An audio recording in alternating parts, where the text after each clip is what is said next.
Hi, I'm Councilmember Nancy Navarro, representing District 4. County Cable Montgomery is your information station for county government, programs, and news. Stay tuned for the next episode of Did You Know? What is the Emergency Alert System, and when is it activated? How can you tell if a lightning storm is imminent? What should you do if you discover a natural gas leak? Stay tuned for the next episode of Did You Know to find out the answers. This show could save your life.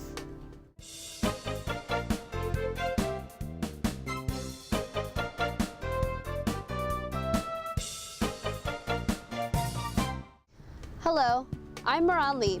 While life is generally quite predictable, there are those times when the unpredictable happens.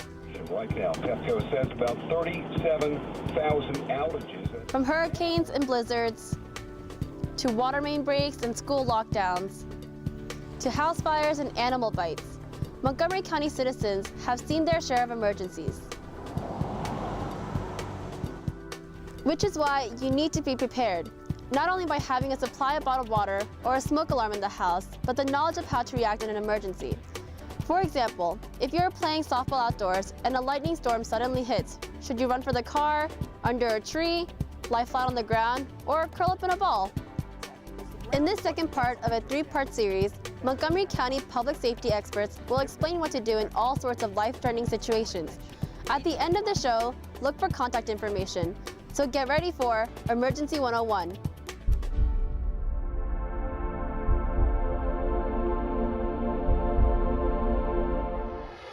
Well, Homeland Security does come under the jurisdiction of the Council's Public Safety Committee, and I serve as the Council's representative on the Council of Governments Emergency Preparedness Council, which is responsible for developing the overall plan for Homeland Security in the Washington region and helping to facilitate its implementation through bringing public safety people together from all the different agencies around the region. So that is a complex and ongoing undertaking.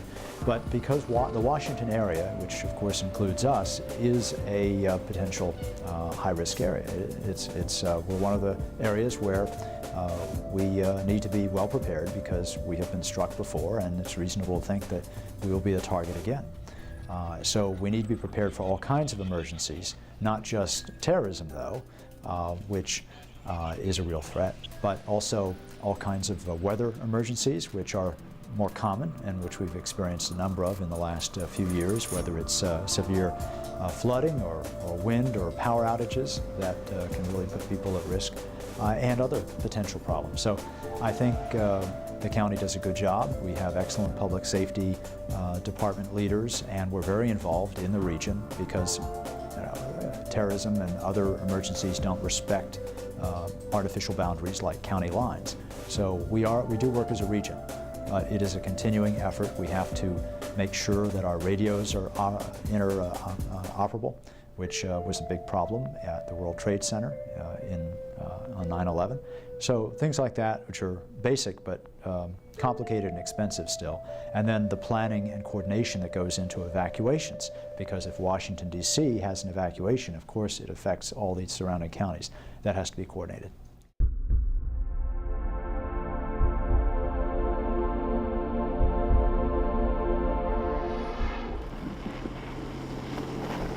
Well, some of the steps that someone should take after an emergency is first, understand what's going on, understand what the emergency is.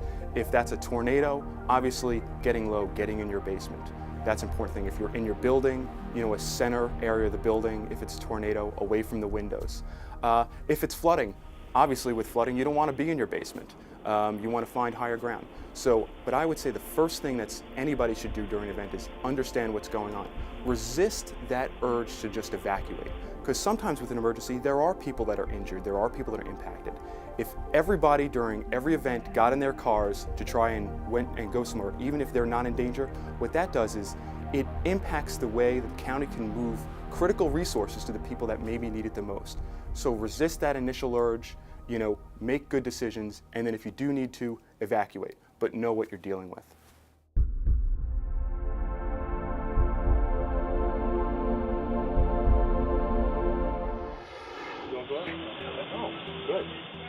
Downed power lines can be extremely dangerous, especially if they're sparking. So we don't want a person to go near a downed power line. If they see it sparking, call 911. Be prepared to give the closest intersection information to the call taker when you place that call. Also, we want to know any other type of information about a downed power line. Is it in such a position that it might be a hazard to oncoming traffic or to people who are walking in the area? So even if that line isn't sparking, it's important to call in on the police non-emergency number, 301-279-8000. Again, be prepared to give us the best location information as possible so that we can have this dealt with as soon as possible. It's important that these calls be placed either to the 911 for an emergency or to the police non-emergency number. Then our call takers will get in touch with the appropriate agency to have repair work done as soon as possible.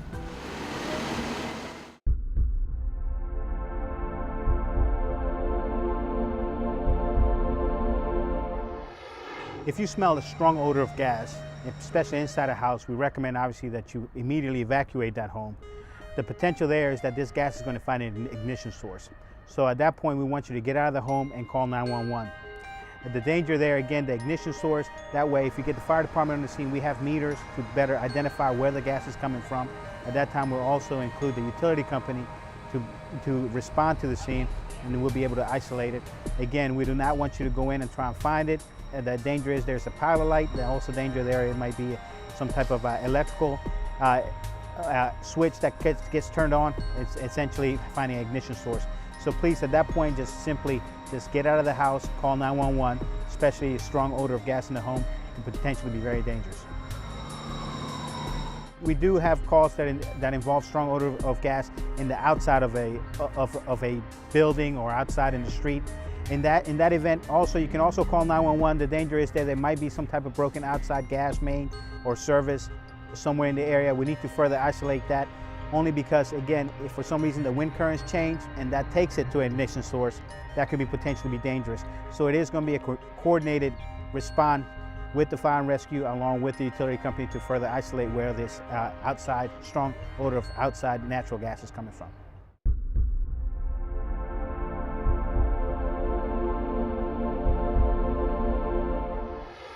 In the event of a thunderstorm, lightning storm, you want to take shelter if you can hear the thunder within 30 seconds after lightning. You count, you can use 1 elephant, 2 elephant, 3 elephant to count your seconds. And if that thunder sounds within 30 seconds after a lightning strike, then you need to take shelter immediately. After the storm has passed, you need to be in a sheltered space for at least 30 minutes after the storm has passed, after the last thunder and lightning you've heard. When we talk about shelter, we are not talking about a tree. Trees are dangerous to stand under during a lightning storm. You want to head for your car. Car is a very safe place to be, or a building, a pavilion, some sort of structure that's going to give you protection should lightning strike. When it starts raining, our intuition says, oh, get me out of the rain. Let me go under this tree and stand. But if you hear thunder and lightning, you don't want to be under a tree. That's a very unsafe place to be. With almost 35,000 acres of parkland in this county, there's a good chance that you could be caught so far away from shelter that you can't get to shelter. And the question is, what do I do then? Well, you want to get low to the ground, not lay on the ground. You want to have just the balls of your feet touching the ground as minimal contact, because the ground is what conducts electricity. You do not want to be near anything tall. You don't want to run under a tree. You don't want to be near a telephone pole, a basketball pole, a tent pole, anything metal. You want to stay away from those things. Coaches and parents need to practice with their teens and with their children what to do if a thunderstorm comes. They need to actually practice. We'll all leave, we'll go to this area, being the vehicles, parents' vehicles preferably, or a local shelter, whether there's a pavilion at the facility. But that needs to be ingrained in the children's head, because when they start to get wet, their first inclination is going to be run under a tree. And when they hear thunder and lightning, they might panic. So you don't want to be under a tree. You want to practice with them where they should go and how they should behave.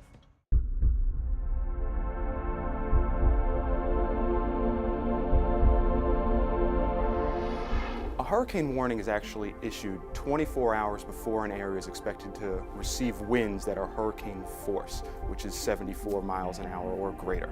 However, when it comes to preparedness, you'll hear watches, you'll hear warnings. Watches are actually issued 48 hours before, but really the planning for a hurricane should be before that. There's some great forecasting going on right now by the National Hurricane Center and other groups where you could see the cone of that hurricane 3, 4, 5 days in advance. If we see and we know that we're in that probable cone, we're planning days in advance, and I would ask families to very much do the same. Don't wait for that last 24 hours before you fill your car with gas. Don't wait for your car batteries or your phone batteries to sort of get down to sort of that last bar. These are all things that you should be doing before the storm gets there, and probably even before we actually reach a hurricane warning.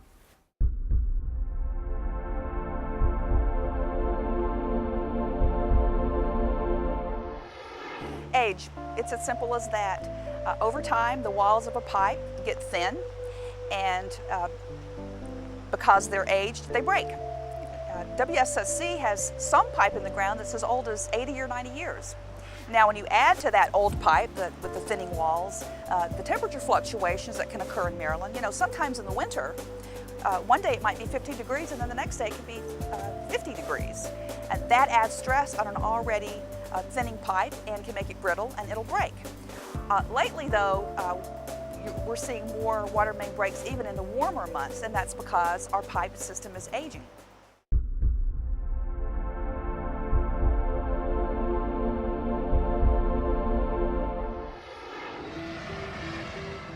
If you're involved in a car accident in Montgomery County, first, ensure that no one else is injured.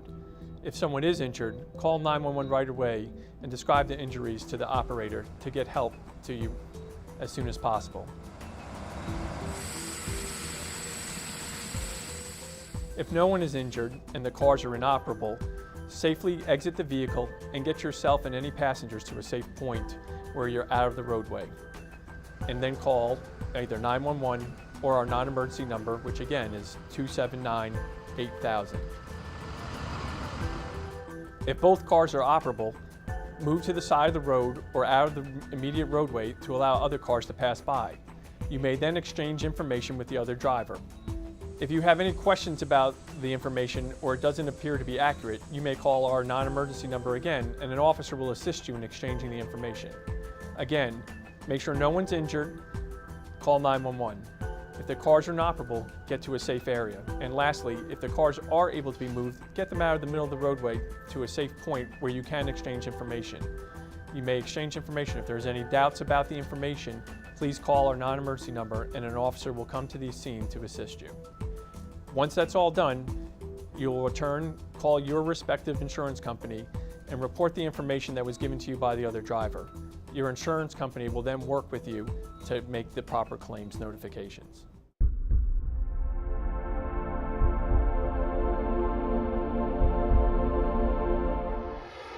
Well, with almost 35,000 acres of parkland in this county, we have a large deer population, and the deer don't necessarily stay only in the park. So as you're driving down the road, likelihood of seeing deer or having deer jump out in front of you is pretty high.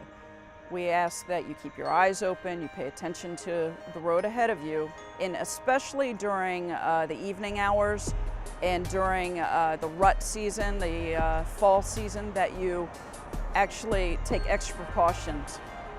So as you're driving down the road and you see a deer jump out in front of you, your heart is going to start pounding and you're going to tense up and react. We don't want you to overreact.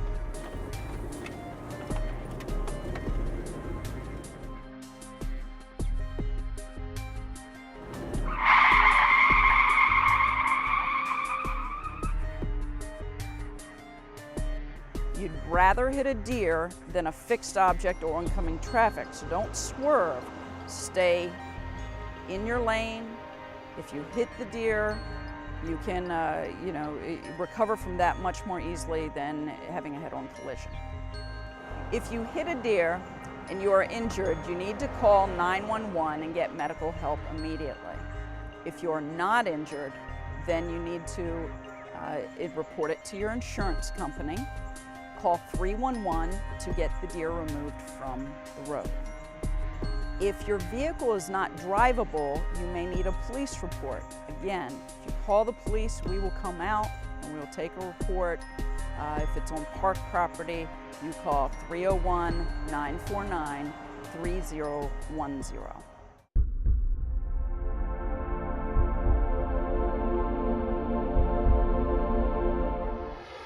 If you get bitten by any animal, a pet, a wild animal, any animal, it doesn't matter. It's important that you immediately wash the wound with soap and water. It's important that you report this to animal services, because if you have the animal or the animal's nearby, or they've had other reports of animals, they may send someone out to try and trap the animal. If it's a pet, it's so important that you get the name of the owner and the address of the owner. Let animal services know. They can quarantine the animal. And that doesn't mean that they take the animal away and they lock it up. They can quarantine the animal in their home and observe it for 10 days. If the animal's healthy after 10 days, then you don't need to have the post-exposure rabies vaccine, which is a multiple series of shots, and you wouldn't have to go through that. Another really important thing to know about exposure to rabies, or potential exposure to rabies, is with bats. There are lots of bats that get into your home. First of all, you should try to make sure your home has no little openings for the bats to get in. But if you find a bat in your home, particularly in a bedroom, it's important that you don't try to shoo it out of the house, because once that bat's gone, that bat cannot be tested. If you keep the bat in the room, you shut the door, you call animal services, they can come and capture the bat. They can test the bat, and if the bat's negative for rabies, then again, you can avoid that post-exposure prophylaxis. That is a lot of shots that you're going to need to take. If the bat's positive for rabies, then you know right away you need to go, you need to begin the rabies post-exposure treatment, and then you'd be calling the health department, the disease control program, which is located in Silver Spring, to get the remainder of your vaccine. It's very important that if you're bitten by an animal, that you report this bite to animal services, because the animal could be carrying rabies. Rabies is fatal to humans.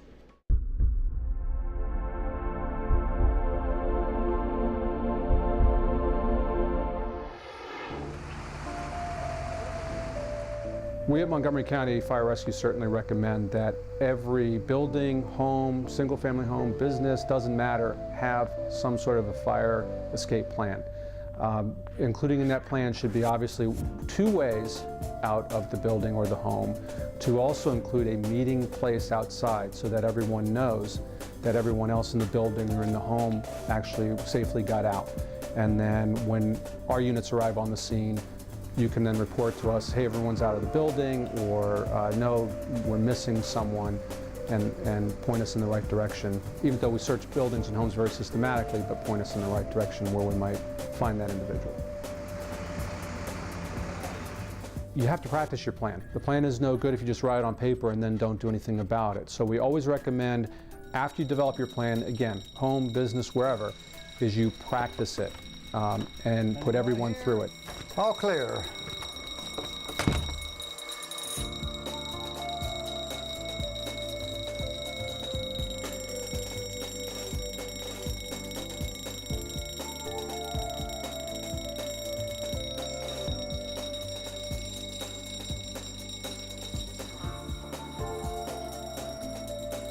So in the case of an officer business, it's critical that those folks do go to the meeting place outside.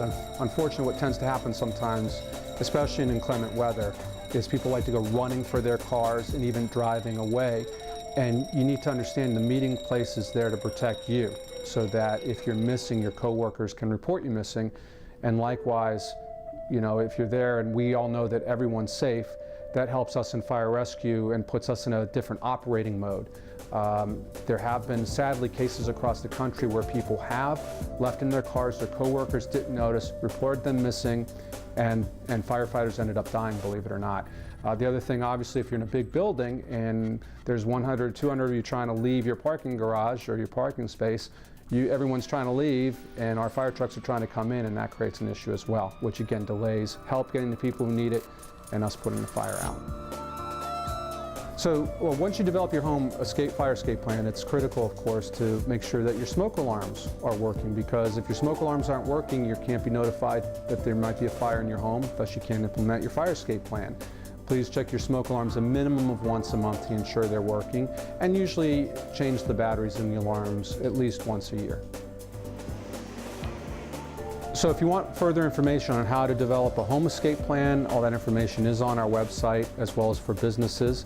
The interesting part about the businesses is that we will certainly also come out and help the businesses develop their escape plans and talk to the various businesses and their employees on what to do in case of fire.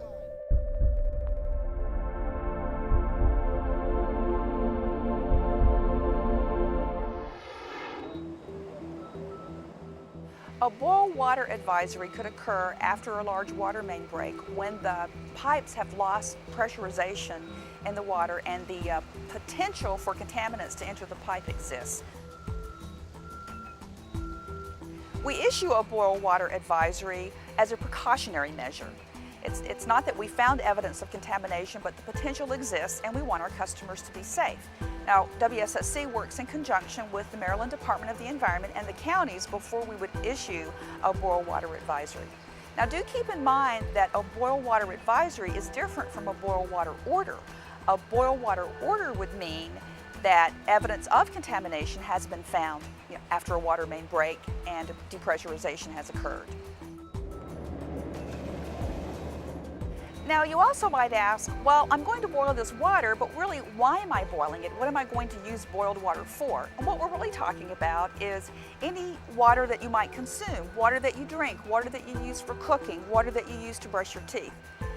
But it's really the Maryland Department of the Environment and the county health departments that can give you full information about boiled water advisories and answer more detailed questions about this topic.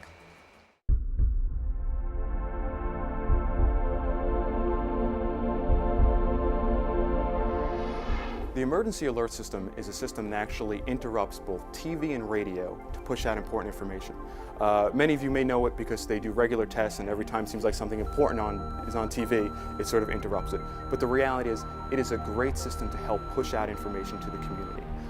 It's just one of those systems that we use. The county also has a reverse 911 system where we actually can call people's home phone numbers during an emergency, give them information. We also have Alert Montgomery, which people could sign up at alert.montgomerycountymd.gov to receive information from their cell phones and pagers.